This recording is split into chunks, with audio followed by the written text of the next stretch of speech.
Hari ini kita akan belajar kebenaran firman Tuhan dengan tema gereja. Ketika kita mendengar gereja, ya pasti banyak orang memandang bahwa yang namanya gereja itu adalah gedung, ya. Dan bahkan ketika kita mendengar gereja, pasti ini berbicara tentang denominasi, ya. Berbicara tentang hal ini, dan tanpa kita sadari bahwa kita pun juga menganggap yang namanya gereja itu adalah sebuah bangunan. Kita menganggap gereja itu juga denominasi yang kita bisa pilih mana yang cocok dengan style kita, mana yang cocok dengan keinginan kita, mana yang cocok dengan apa yang menjadi selera kita. Sehingga banyak gereja yang muncul, banyak denominasi yang muncul, perpecahan-perpecahan gereja karena ketidakpuasan dari orang-orang tertentu yang pingin ada sesuatu, pingin ada sesuatu yang baru, sehingga terbentuknya beberapa denominasi. Dan saya hari ini mau mengajak kita belajar kebenaran firman Tuhan tentang sebuah gereja. Apa yang dimaksud dengan gereja? Next. Ya, kata gereja itu berasal dari bahasa Yunani, ya, yang artinya yaitu eklesia, yang artinya adalah perkumpulan atau orang-orang yang dipanggil keluar. Ya, ini agak belum dirubah, ya.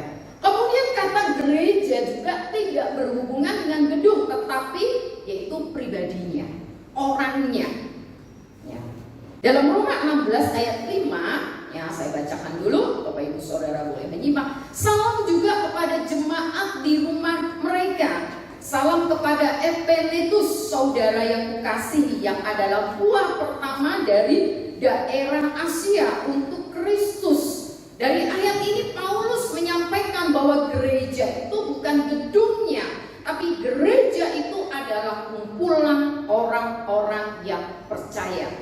Dalam Efesus pasal 1 ayat 22 sampai 23 dikatakan bahwa dan segala sesuatu telah diletakkannya di bawah kaki Kristus, dan dia telah diberikannya kepada jemaat sebagai kepala dari segala yang ada. Jemaat yang adalah tubuhnya, yaitu kepenuhan dia yang memenuhi semua dan segala sesuatu.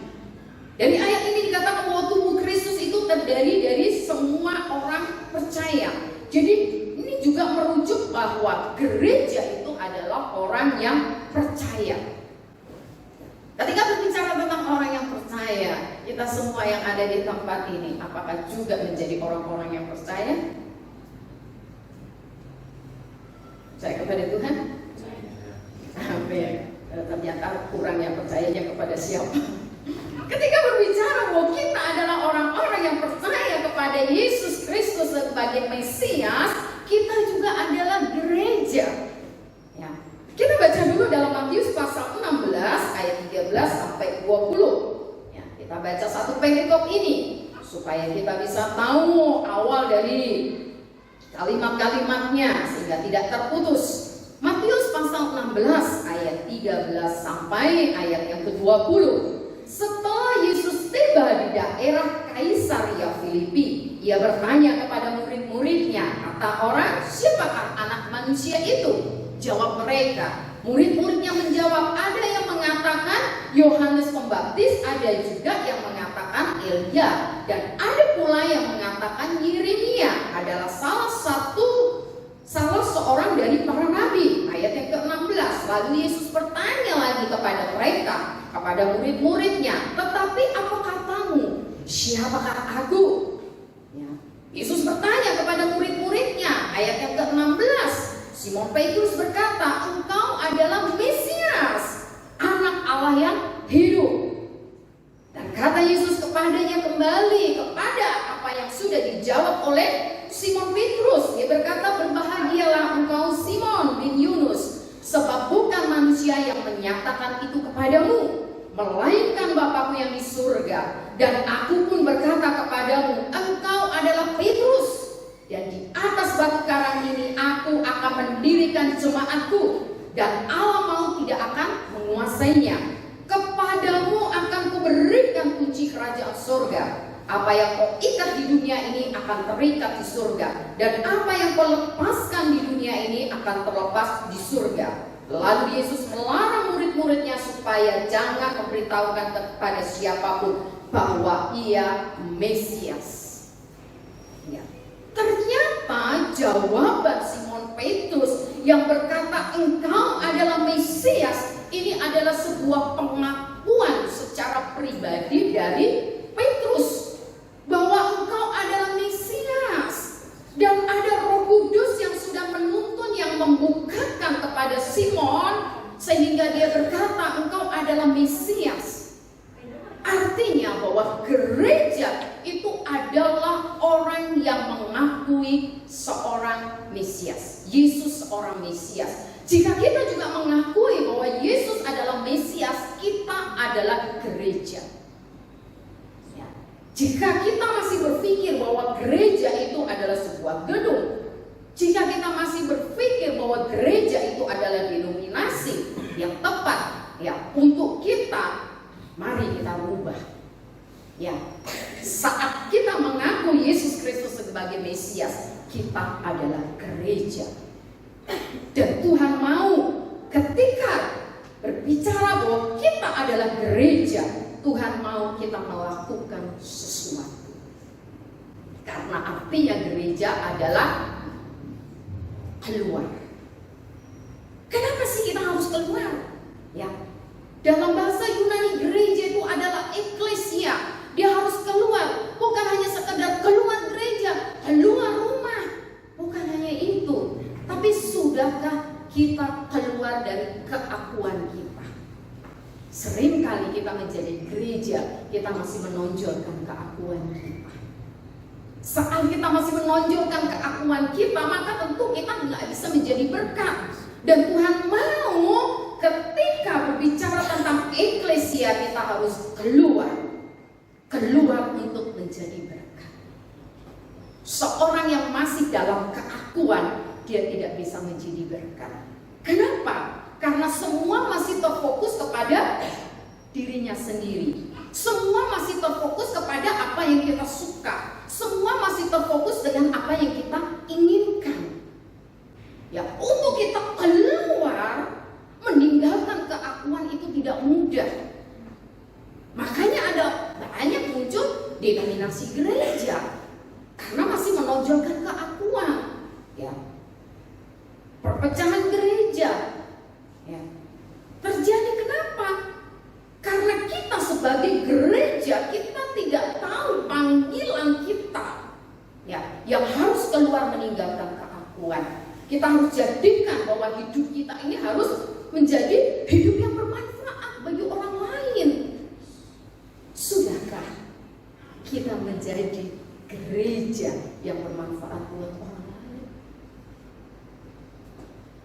Ketika Mas Ayu hubungin saya, Bu, Pelubatan ini sekarang lagi marak DVD. Apa yang mau kita buat? Ya. Dan September adalah ulang tahun gereja. Yang keberapa ya? Dari tahun 2003 berarti 20 ya? Ya, 20 tahun. Sudah dewasa ya? Sudah dewasa. Ketika Mas Ayu tanya dengan saya bilang apa? Menurutmu apa yang mau kita lakukan buat Pelubatan? Coba hubungin pemerintah, saya bilang itu, pemerintah desa. Apa yang kita bisa lakukan? Mungkin hanya secuil, enggak apa. Kemudian Mas Ayu mulai bergerak. Kita sering kali ketika berbicara tentang gereja, kita hanya mikirkan untuk kita. Kita tak pernah pikirkan buat orang lain. Ya. Sehingga orang lain gak pernah merasakan adanya kita. Kita menjadi gereja ya, di rumah, tapi seisi rumah kita gak pernah ngerasain ada kita.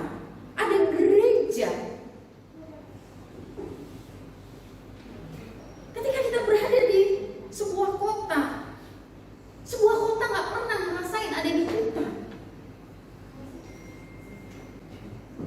Tuhan gak menuntut banyak ya untuk kita melakukan sesuatu, tapi lakukan sesuatu yang bermanfaat, yang tepat. ada orang yang membutuhkan.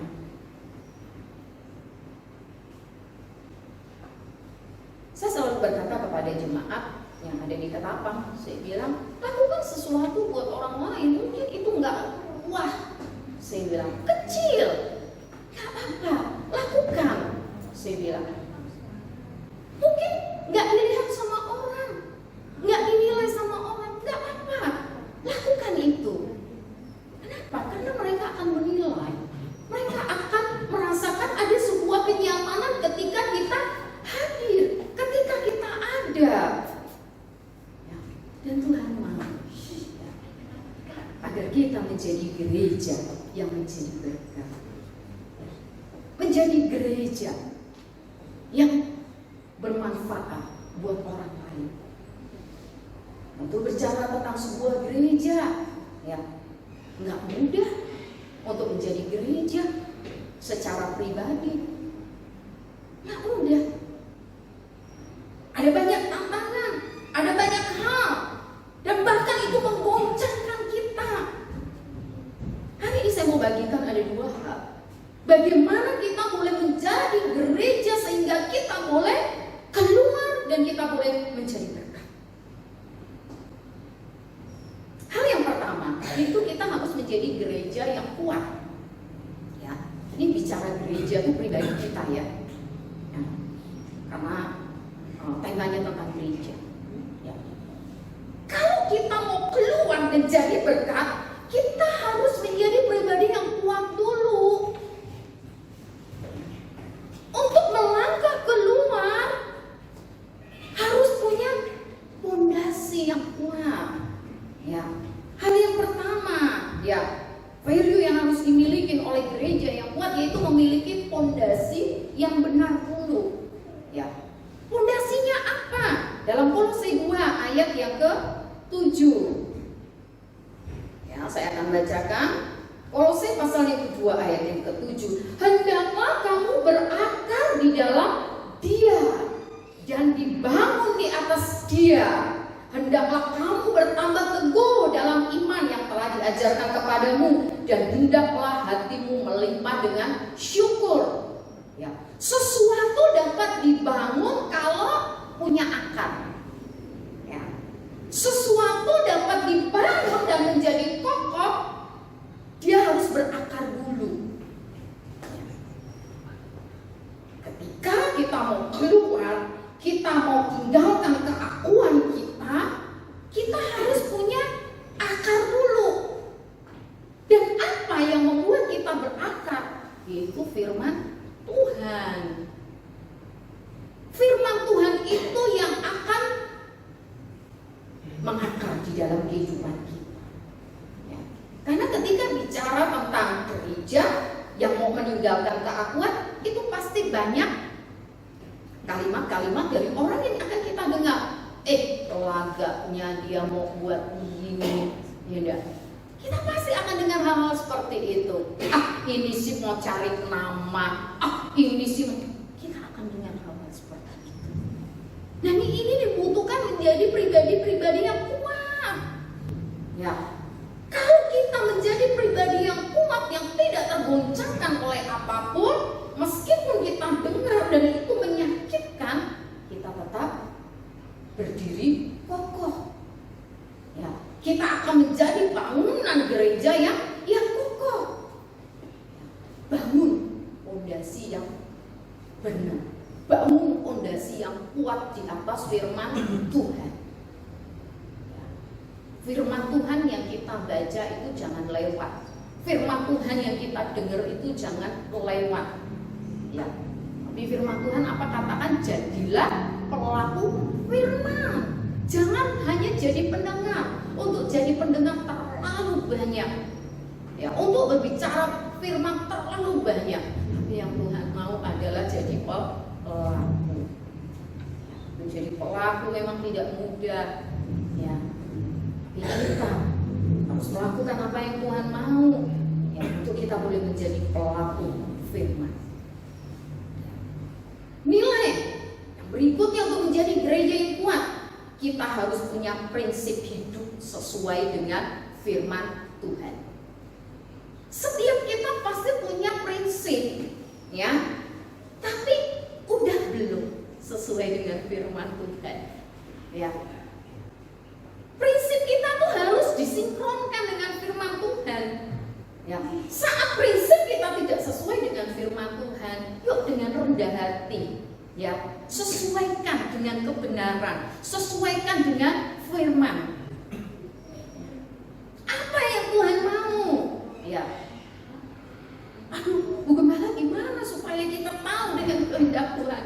Bangun keintiman dengan Tuhan, tanya sama Tuhan, Tuhan udah sesuai belum sih prinsip saya? Ya. Udah sesuai dengan kebenaranmu belum sih? Ya. Kita tanya sama Tuhan. Ya. Saat prinsip kita sudah sesuai dengan kebenaran firman Tuhan, Tuhan akan berkata, lanjut. Lanjutkan itu. Nilai yang berikutnya, yaitu kita tidak menyerah dengan segala keadaan. Ya. Kita tidak boleh menyerah dengan keadaan, karena berbicara tentang gereja pribadi kita ini akan banyak hal, ya, yang terjadi dalam kehidupan kita. Bagaimana? Apakah kita menyerah? Saat kita menyerah, itu salah satu ciri orang yang tidak kuat. Itu salah satu gereja yang tidak kuat. Gereja yang kuat adalah tidak pernah menyerah. Saya sangat berkati sekali dengan Rasul Paulus, ya, di dalam 1 Korintus 16 ayat 8 sampai yang ke-9. Firman Tuhan berkata begini, tetapi aku akan tinggal di Efesus sampai hari raya Pentakosta. Sebab di sini banyak kesempatan bagiku untuk mengerjakan pekerjaan yang besar dan penting, sekalipun ada banyak penentang. Ya, Rasul Paulus bisa tetap mau ada di Efesus. Dia berkata bahwa di sini banyak kesempatan aku untuk melakukan banyak hal. Ya, sekalipun ada banyak penentang. Saya mau katakan bahwa setiap, ya, kita ketika Tuhan tempatkan, kita akan berjumpa dengan sebuah tantangan. Entah itu tantangan dari luar ataupun dari dalam, itu tetap ada. Tapi orang yang tidak pernah menyerah, ya, dia adalah orang-orang yang kuat. Dia adalah gereja Tuhan yang kuat. Gereja secara gedung, ya, untuk GBI Teluk Batang juga ditentang kok, kehadirannya ditentang, ya. Tidak semua orang menerima, mayoritas menolak. Tetapi ketika tidak pernah menyerah, maka boleh terbangun gereja ini. Dan oleh sebab itu jangan hanya gerejanya yang terbangun, ya, gereja secara fisik, tapi kita secara pribadi menjadi gereja, juga menjadi gereja yang terbangun dan tidak menyerah dengan apapun. Lihat kanan, aduh, membuat kita lemah. Lihat kiri, membuat kita lemah. Lihat depan, lebih lagi membuat kita lemah. Kita mungkin balik ke belakang lagi, ketemu juga orang yang melemahkan. Tapi saya mau katakan, yuk, jadilah gereja yang kuat. Ya. Biarlah 3 hal ini, ya, 3 nilai ini boleh menolong kita, boleh membangun roh kita untuk kita menyadari siapa diri kita dan yang harus kita lakukan untuk menjadi gereja yang kuat. Berbicara tentang gedung gereja, ya, denominasi GBI Teluk Batang yang sudah ada di tempat ini usianya udah 20 tahun. 20 tahun itu adalah, kalau dihitung kita manusia itu harusnya sudah dewasa, ya, sudah kuliah atau sudah kerja, ya. Orang kalau sudah kuliah berarti ada sesuatu yang sudah dia lakukan, ya, bermanfaat buat orang lain. Kalau dia sudah bekerja, dia akan punya penghasilan. Penghasilannya bukan dinikmatin diri sendiri, tapi juga bisa dinikmatin untuk banyak orang. Mungkin bisa berbagi kepada orang tua, mungkin bisa berbagi buat gereja. Ya. Dan artinya bahwa gereja ini adalah gereja yang sudah mengalami pertumbuhan. Dan sekarang pertanyaannya, kalau gereja ya secara bangunan, secara denominasi itu sudah mengalami pertumbuhan, gereja kita secara pribadi sudah belum mengalami pertumbuhan.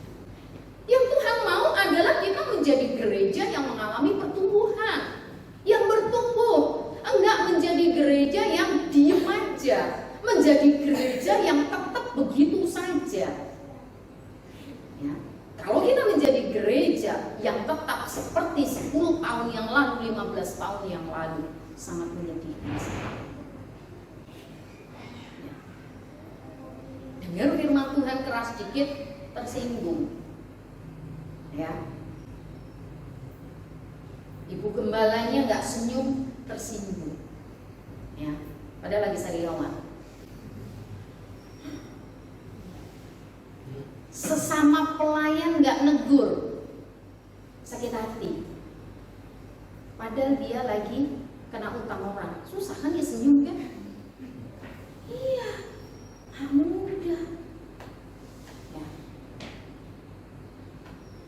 Kita harus ngalamin pertumbuhan secara rohani, dan untuk mengalami pertumbuhan secara rohani harus ada proses yang dijalanin. Ya. Sebuah proses itu bisa terjadi kalau kita kebentur dulu dengan banyak hal. Kalau nggak terbentur, nggak pernah kita menjadi apa yang Tuhan mau.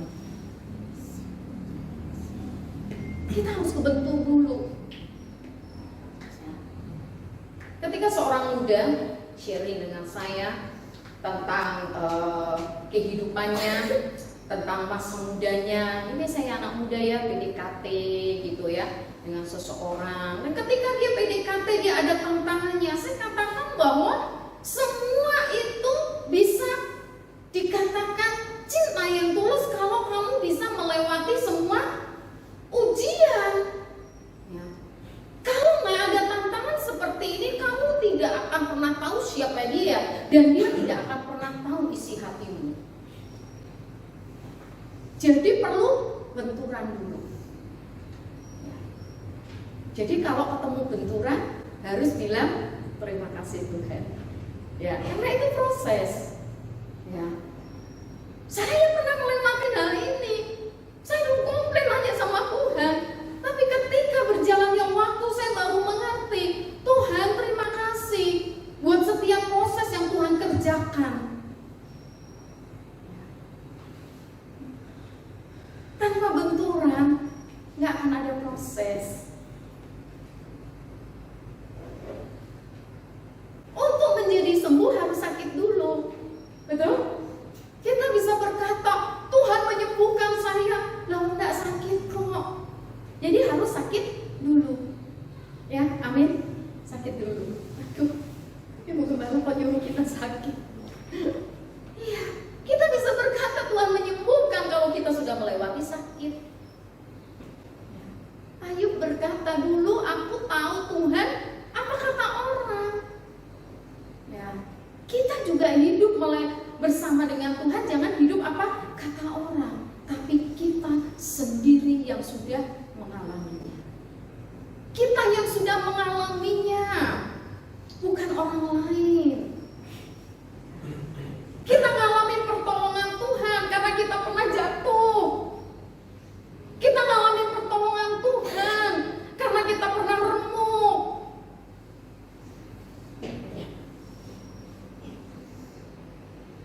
Dan Tuhan mau dalam setiap kehidupan kita bahwa rohani kita terus bertumbuh.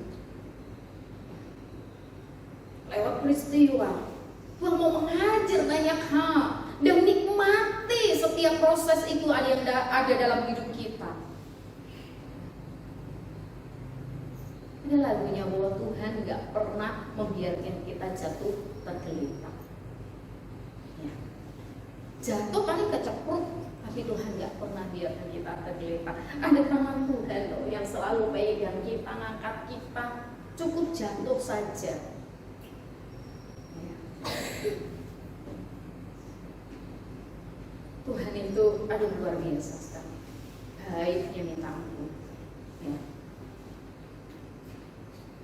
Berikutnya lagi, untuk menjadi gereja yang bertumbuh, ketika proses yang sudah terjadi dalam hidup kita itu harus membuat kita menjadi dewasa. Proses itu harus membuat kita dewasa. Proses itu tidak menjadikan kita anak-anak terus. Ya. Saya senang banget dengan ayat yang ke-19 ini. Ya, sangat diberkati. Firman Tuhan katakan, kepadamu akan kuberikan kunci kerajaan surga. Ya. Ketika menjadi gereja yang sudah dewasa, Tuhan akan berikan kunci kerajaan surga. Ya. Kalau kita dikasih kunci, berarti kita bebas bukanya. Ya. Bebas untuk buka, nutup. Ya. Apa yang ada dalam kerajaan surga? Banyak janji-janji Tuhan yang Tuhan berikan, yang Tuhan siapkan di kerajaan surga. Nah, hanya orang-orang yang dewasa yang dipercayakan kunci. Ya. Kalau kita mau terima kunci dari Tuhan, kita harus dewasa dulu. Ya. Kita harus dewasa dulu. Pada tahun 2002, saya ini kadang salah nyebut antara 2002 sama 2022, ya, bedanya jauh ya. 2002, ketika kami memulai pelayanan, ya, dalam 1 tahun itu tidak ada jemaah, nggak ada tanda-tanda kehidupan dalam memulai pelayanan. Saya sering tanya pada almarhum Bapak Gembala, kau nggak salah dengarkah dengan apa yang Tuhan suruhkan? Nggak benar kok, Tuhan bicara kok, kotak-kotakan. Kayaknya nggak ada harapan lagi. Udah sekian bulan kita ada di sini, tapi nggak ada jiwa yang Tuhan kirim. Kita tinggal di satu kampung muslim semuanya. Saya sudah buka les gratis, tapi nggak ada tanda-tandanya. Saya bilang hidup susah. Saya bilang apa yang mau diharap? Ya, kami berdoa. Saya ini karena dulu saya pernah pelayanan di Betani, saya ngajar di sekolah Betani. Jadi waktu ngajar, kepala yayasan kumpulkan kami dan berkata seperti ini. Apa yang menjadi target untuk tahun ajaran baru ini? Saya bingung lah, target siswanya. Saya bingung ya, mau nyebut berapa ya saat ini murid yang sekian tahun sekolah itu berjalan, karena sekolah itu membeli sekolah yang sudah bangkrut begitulah. Jadi dibeli oleh Betani dan dikelola oleh Yayasan Betani. Jadi waktu itu muridnya setiap kelas itu belasan anak. Saya tanya sama teman saya yang senior, Bu, saya bilang, kita mau siswa berapa tuh, ditanya saya nggak ngerti. Saya bilang, udahlah 20 aja katanya. Karena ya saya nggak tahu juga ya prinsip dia bagaimana. Bilang 20 aja, soalnya murid 20 sama belasan juga sama gajinya katanya. Ya udahlah, ketika ditanya sama yayasan, mau berapa Bu Yohana? 20 aja, saya bilang gitu. Maunya segitu. Ini kalau doa itu minta tanda harus spesifik. Ya, kalau berdoa itu harus detail sama Tuhan. Saya kadang-kadang mikir, ini Tuhan kagak ngerti ya, kok harus detail? Tapi ya sudah, karena disuruhnya begitu, kita berdoa. Ya, apa yang kita minta. Dan benar masuk tahun ajaran baru Tuhan kirim satu kelas tuh 20 orang siswanya. Ya, TKA 20, TKB 20, pas gitu. Saya pikir-pikir kadang ini iman atau apa ya, gitu. Tapi itu berjalan ya sudahlah. Ketika memulai pelayanan, kami juga begitu. Saya bilang, Pak kita mau doa apa? Saya bilang gitu. Tuhan kasih tanda apa? Bilang, Tuhan maunya apa sih? Saya bilang, saya ini tidak yakin nih Tuhan ngomong sama kamu. Saya bilang, saya pengen dengar sendiri. Ya udah, ya, karena kami tidak punya, belum ada kegiatan gitu, bukan tidak ada kerjaan, belum ada kegiatan dalam pelayanan. Jadi kami bangun jam 3. Komitmen kami bangun jam 3. Dan ketika kami bangun jam 3, saya lupa tanggal dan bulannya, tapi yang saya ingat adalah tahun 2022, tahun 2002. Kami berdoa, ya. Dan ketika kami berdoa menyembah, ada penglihatan yang Tuhan taruh. Almarhum diperlihatkan kepada satu kunci. Kuncinya besar, emas. Ketika Tuhan tunjukin itu dalam penyembahan, dan saya ditunjukin sama Tuhan, ada orang yang ada di seberang. Dia ngangkat tangan begini dan dia bilang tolong gitu. Saya ingat ya dengan apa itu tentang. Kemudian setelah selesai doa, ya, amin, kami berdua ngomong, kami sampaikan apa yang Tuhan perlihatkan buat. Saya ingat dengan Paulus ketika dia mau tolak ya ke Makedonia, diperlihatkan ya di seberang itu ada jiwa-jiwa yang memohon pertolongan. Saya bilang begini nih, kenapa ya kalau Tuhan tunjukin ini? Tuhan mungkin maunya Tuhan kita menjangkau jiwa-jiwa yang di luar ini, mungkin orang seberang. Saya bilang, amin, kalau memang itu Tuhan tahu. Saya bilang, karena kami tinggal di satu gang itu muslim semuanya, pendatang semua dari Jawa, ada dari Madura di gangan itu. Dan almarhum sampaikan, Tuhan tunjukin sama aku, ada kunci yang mau kasih begini. Terus, kau terima enggak? Saya bilang, kau terima enggak? Terus, aku mau terima, artinya gitu tuh.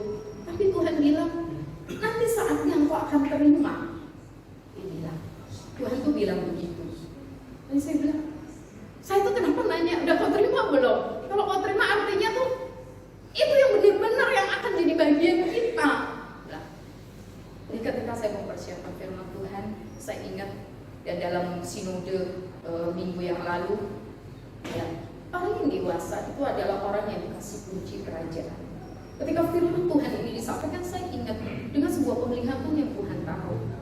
Ya, yang pasti berbicara tentang kunci, ada sesuatu, ada janji Tuhan yang Tuhan mau nyatakan buat pelayanan. Ya, lewat apa? Saya nggak tahu entah kenapa entah terus datang. Tapi yang percayalah bahwa janji Tuhan itu pasti digenapi. Yang Tuhan mau adalah kita menjadi orang-orang yang dewasa dulu. Ayo alami pertumbuhan secara rohani. Jangan menjadi gereja Tuhan yang hanya datang dan pergi. Ya, ya Tuhan mau alami ya setiap proses dan jadilah dewasa. Makanya saya katakan bersyukur dengan benturan. Harus bersyukur dengan benturan, karena benturan itu yang mendewasakan kita. Dan saat Tuhan berkata, engkau layak nih kunci tak kasih, kunci Tuhan akan berikan buat kita. Apa yang jadi kerinduan dari Bapak Ibu? Ya, jemaat Tuhan yang ada di tempat ini, gereja Tuhan yang ada di tempat ini, ya, secara kumpulan orang percaya, dan kita gereja secara pribadi. Ya, sampaikan kepada Tuhan. Dan yuk, ya, jadilah gereja yang kuat. Ya, jangan pernah mundur. Jangan pernah mundur.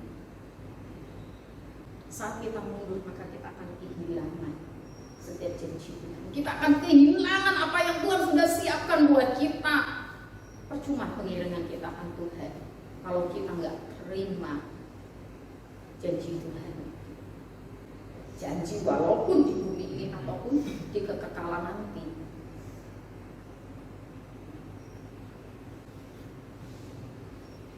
Beberapa waktu lalu, tadi saya sempat sharing sama Mas Ayub sama Mbak Iken, dari jemaat yang Tuhan percayakan untuk dilayani 6-7 tahun, ya, Kadang-kadang itu kekanak-kanakan. Ya. Bukan nggak mau kita gembala ngedoain. Ya. Tapi kalau sudah didoain, dinasehatin gitu lagi, nggak mati berdiri gembalanya. Puji Tuhan. Betul nggak? Nah, satu titik ya, dia cari saya. Ya, dia cari saya. Saya berkata, aku bukan Tuhan. Saya manusia biasa, saya punya kesalahan, saya bisa menyakitin kamu, saya bisa melukai kamu. Kalau punya persoalan, datang sama Tuhan, cari Tuhan. Ini orang yang tepat untuk engkau cari. Ketika saya sudah doakan, dicari lagi saya. Dia bilang nggak bisa kalau nggak ketemu sama gembala. Memang hari itu sangat bisa. Bukan saya buat-buat, memang nggak bisa. Saya bilang kalau saya tinggalkan pekerjaan saya, besok udah lain cerita lagi. Belum tentu saya selesaikan. Karena hari itu saya tuh matangkan persiapan firman saya. Saya bilang nggak bisa. Saya kirim ayat, kamu baca dengan iman. Besok aku baru datang. Saya bilang, nggak mau lah. Dia itu baca sampai merayu, nggak tentu ya, sampai dia tersakit-sakit. 2 hari berikutnya saya datang. Jadi ketika 2 hari berikutnya saya datang, saya ingat Tuhan Yesus waktu Lazarus mati. Yesus datang hari keempat. Ya, saya bukan sengaja. Ya, itu hari apa? Rabu, Kamis, Jumat, Sabtu saya baru datang. Kejadiannya Rabu, Sabtu saya datang. Ketika saya datang, belum saya doa, dia cerita, saya bilang, wow, saya boleh datang sama Tuhan, saya baca ayat dari Bu Gembala, katanya gitu. Kayaknya saya nggak ngerti, tapi sampai nyesek untuk membacanya, dibacain, ya. Akhirnya saya mulai imanin supaya saya tenang, supaya saya nggak cari Bu Gembala, saya bilang gitu. Saya nggak tahu ya. Kenapa Kristen? Bukan sengaja. Saya bersyukur peristiwa itu membuat dia sadar sendiri bahwa dia membutuhkan Tuhan. Dia berkata, selama ini aku sudah tinggalkan Tuhan. Di otakku Tuhan duit. Di otakku Tuhan duit. Aku tidak pernah ingat dengan Tuhan. Aku kecewa dengan Tuhan. Dia berkata seperti itu. Saya bilang, dalam hati saya, terima kasih Tuhan, Engkau sudah membuat dia berjumpa dengan Tuhan lewat sakitnya, lewat masalah yang dia hadapi. Dan hari-hari ini dia menjadi orang yang setia. Dia menjadi orang yang setia. Saya doakan supaya dia tidak luntur kesetiaannya. Itu doa saya buat dia. Khotbah rajin, pada minggu rajin. Ya. Kalau dulu letih ini jari, nanyain WA. Ya. Untung jari tidak bilang pegeloi. Untung tidak bilang begitu jari. Ya. Saya mau katakan persoalan, tantangan, masalah membuat kita harus menjadi dewasa. Amin. Saya undang tim PA untuk mempersiapkan diri. Sampai terakhir, tidak ambilkan slide-nya. Sudah siapkah saudara untuk keluar dan menjadi berkat? Mari bangun pribadi kita dengan memiliki fondasi yang benar dan kuat sesuai dengan kebenaran. Dan mari nikmati setiap proses di dalam kehidupan kita, sehingga saudara boleh menjadi pribadi yang semakin hari semakin dewasa untuk meresponi setiap keadaan, untuk tahu ya setiap cara pandang Tuhan. Oleh sebab itu, mari tetap semangat, ya, tetap semangat, dan kita harus bersinar bagi Tuhan. Amin.